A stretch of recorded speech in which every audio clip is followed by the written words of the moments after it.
Here is the old mine in Wałbrzych, a place where coal was once king, and now the vibe is everything.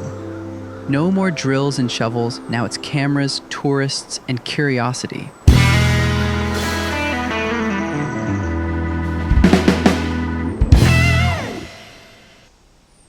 This is where mining history becomes an adventure, and every shaft tells a different story. Sometimes dark, sometimes fun. We're entering a world where echoes of the past blend with modern exhibitions, creative workshops, and yes, excellent coffee. Stay with us. Boredom is not on the guest list. From above, it almost looks like a movie set. At first, we see the renovated part of the old mine, neatly restored walls, shiny rooftops, carefully trimmed greenery. The former industrial halls now serve as exhibition venues, cultural spots, and educational spaces. You can grab a coffee, snap a selfie against the brick backdrop, and for a moment forget this used to be backbreaking, dangerous labor deep underground.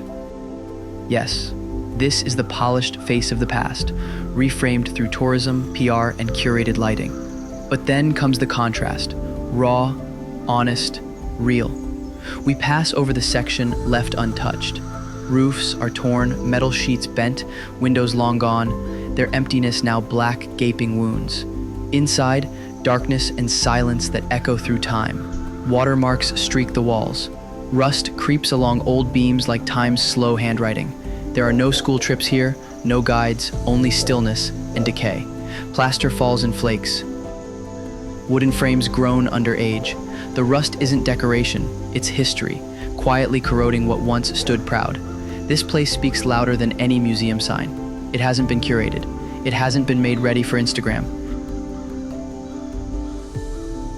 It remains untamed and for that reason, entirely honest. Here, the past hasn't been buried. It breathes. In every crack, in every drop of water seeping through the broken roof. Now, we're flying over something entirely different, an industrial lawn. Yes, you heard that right.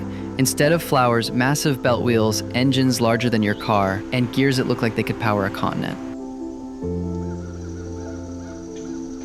They rest here like sculptures, but not of marble. These are made of iron, rust, and memory.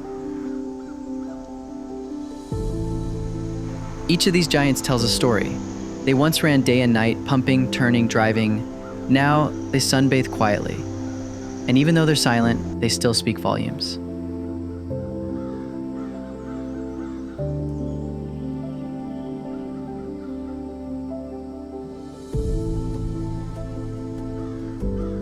Now it's time for a visual stroll through the past. Look, tiny trains that once pulled coal like underground heroes. Their wagons carry nothing now, but they're still heavy with history. Here, wheels, massive, jagged, like parts of some forgotten time machine. Next to them, turbine blades that used to spin with enough force to power entire halls. And finally, the mine carts. Small, beat up, and oddly charming. They look like they just rolled in from their final shift. This isn't a museum, it's a courtyard of memory. And even though everything is rusty and worn, it's still fascinating. Like someone hit pause on history just so we could stand here, watch, and feel the heartbeat of the old mining days. Not everything needs to shine to leave a mark. Sometimes the old, rusty, and forgotten places tell the deepest stories about work, about people, about time, the kind that never returns but still casts its shadow. Thanks for joining us. If you felt the atmosphere of this place, drop a comment, hit subscribe, and give us a thumbs up. We'll be back soon with another tale buried under the dust.